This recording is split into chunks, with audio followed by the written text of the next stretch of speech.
Asap bersembunyi di lubang kuburan. Seorang petugas polisi wanita melangkah lebih dekat untuk memeriksa. Asap segera keluar dari celah itu. Petugas polisi wanita itu sangat panik. Dia segera berlari ke dalam mobil dan melaporkan situasinya kepada rekan satu timnya. Tapi asapnya masuk ke mobil melalui lubang kecil-kecil. Dia akan membuka pintu untuk melarikan diri ketika tiba-tiba kedua pintu mobil terkunci secara otomatis. Semakin banyak asap memenuhi mobil. Polisi wanita yang ketakutan itu berteriak, asapnya langsung masuk ke mulutnya. Dan di detik berikutnya, tubuh polisi wanita itu meledak. Untuk sesaat, hanya abu yang tersisa. Sore, di kuburan. Seorang pemuda secara tidak sengaja memilih kuburan yang tepat di mana asap bersembunyi untuk menenangkan hati. Asapnya sepertinya mencium bau orang. Jadi Asep keluar lagi dari celah. Dan mulai memutar-mutar dari bawah kaki pemuda ini ke atas dan menutupi seluruh tubuhnya. Pemuda itu masih tidak tahu apa yang sedang terjadi. Kemudian asap masuk ke dalam tubuhnya, dalam sekejap ia berubah menjadi mumi kering derit. Dua nyawa mati secara misterius. Serif kota kecil ini datang ke tempat kejadian untuk mengumpulkan petunjuk. Lalu bawa mayat yang sudah kering ke kantor polisi. Ayah pemuda itu pergi ke kantor polisi untuk mengambil jenazah putranya kembali. Kapolres bilang identifikasinya susah, sebaiknya bersiap-siap. Tapi ayah korban tetap ngotot. Pokoknya, dia ingin bertemu anaknya. Ketika dokter forensik mengeluarkan 8 kain putih. Tubuhnya tidak lebih, tetapi hanya seonggok abu. Ayah korban melihat abunya dan sangat marah. Dia melihat ke arah Serif dan berkata, "Apa ini setelah semua, di mana anakku?" Lelucon ini agak berlebihan. Serif dan dokter forensik pergi ke tempat kejadian lagi untuk mengumpulkan petunjuk. Koroner melihat asap di lubang makam. Apa-apaan ini? Asap keluar lagi dari celah. Dan mulai keluar banyak asap ya. Pemeriksa medis mundur ketakutan. Asap datang untuk menyerang dokter medis. Dan kemudian hal aneh terjadi. Asap itu melemparkan dokter forensik ke udara dan menabrak pohon besar, sesaat tubuh dokter itu hancur. Asapnya kembali ke kuburan Ngoi. Tapi kemudian tiba-tiba di sekitar kuburan mulai bergetar. Kuburan runtuh ke tanah. Tirai asap naik. Sekarang telah benar-benar lolos dan menciptakan kolom asap yang sangat besar. Dengan kecepatan yang memusingkan. Asapnya langsung naik ke udara. Asap ini benar-benar seperti asap hantu. Itu mengapung di langit kota. Sepertinya sedang mempersiapkan langkah selanjutnya. Serif khawatir sesuatu yang buruk akan terjadi. Tapi ada warga kota yang penasaran ingin melihat seperti apa asapnya. Mantan istri Serif adalah seorang ahli meteorologi. Melihat fenomena aneh ini, dia ingin mencari tahu apa itu. Dia membawa mesin, menempelkan bola mata-mata padanya. Balon yang menyeret mesin mata-mata perlahan terbang ke langit. Perangkat ini akan mengukur parameter meteorologi dan mengirimkannya ke darat. Gambar dan parameter perlahan muncul di layar. Kemudian mereka melihat apa yang tampak seperti wajah manusia yang tersembunyi di balik asap. Tapi tiba-tiba, asapnya sepertinya mulai marah. Ini melepaskan sambaran petir dengan arus besar. Bakar semua peralatan itu. Mesin terbakar sampai hitam dan jatuh ke tanah. Untungnya tidak ada yang mati kali ini. Besok, Greg, penyelidik paranormal tiba-tiba muncul. Dia mengeluarkan perangkat teknis canggih. Dan menuju asap di langit. Kemudian dia menoleh ke kepala polisi. Perangkat ini dapat mendeteksi jejak kehidupan di dunia lain.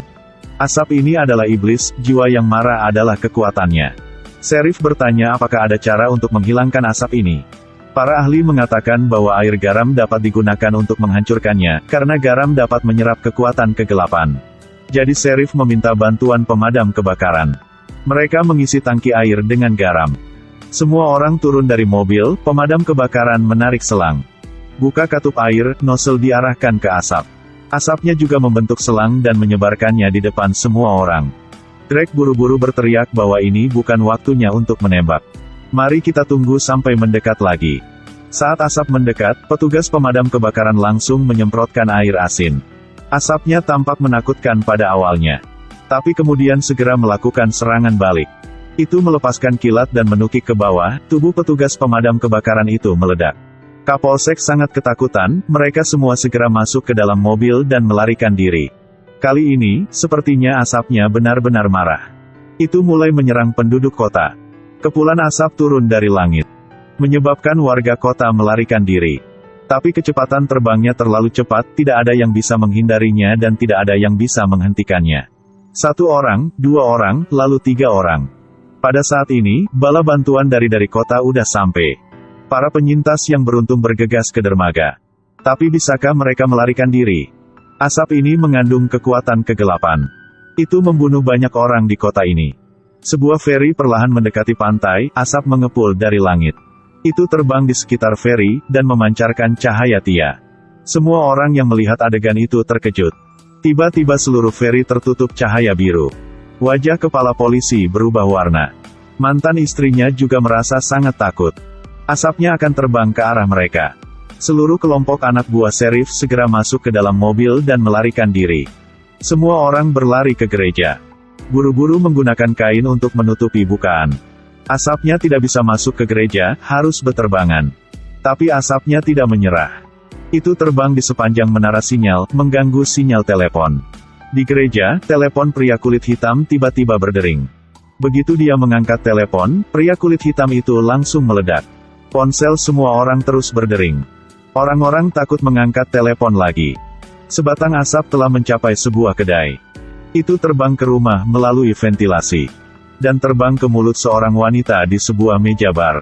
Wanita ini berdiri, berpegangan tangan pria itu. Kemudian cahaya biru dari mulut wanita itu terbang ke mulut pria itu, sesaat tubuh orang ini meledak. Asap keluar dari mulut wanita itu. Langsung serang orang-orang yang hadir di kedai ini. 2 orang yang beruntung melarikan diri, berlari ke bagasi. Tutup pintunya, mereka pikir itu udah aman. Tapi asapnya masuk melalui bukaan. Asap mengepul di sekitar kaki gadis itu dan naik untuk membungkus tubuhnya, dia tersedot keluar semua air dari tubuh dan berubah menjadi mumi kering. Cahaya biru melesat keluar, dan mereka langsung berubah menjadi abu. Kepulan asap datang ke tempat kerja mantan istri Sheriff, tempat putrinya sekarang. Dia menggunakan selotip untuk menutupi semua celah. Gunakan spons untuk menyegel outlet listrik. Asapnya gak bisa masuk. Ini mengganggu sinyal telepon. Ponsel gadis itu berdering. Untungnya dia tidak tertipu. Asap masuk kembali ke rumah dengan cara lain. Itu terbang di sekitar rumah dan masuk melalui pipa. Asap mengepul dari wastafel dan menyebar ke dalam rumah. Gadis itu melihat asap masuk ke dalam rumah dan berubah menjadi wujud manusia. Dia segera mengambil alat pemadam api dan menyemprotkannya langsung ke asap. Asap segera mundur dan kembali ke wastafel. Asap melewati rute lain. Itu berjalan di sepanjang kabel listrik untuk masuk ke rumah. Melalui layar komputer, membunuh asisten istri mantan Sheriff. Gadis itu segera mencabut kabel listrik sehingga dia melarikan diri. Sementara itu di gereja, cahaya biru dipancarkan dari soket. Bunuh pendeta, dan serang yang lain secara bergantian. Selanjutnya setelah itu, jika Anda tertarik, Anda dapat menemukan versi lengkap filmnya.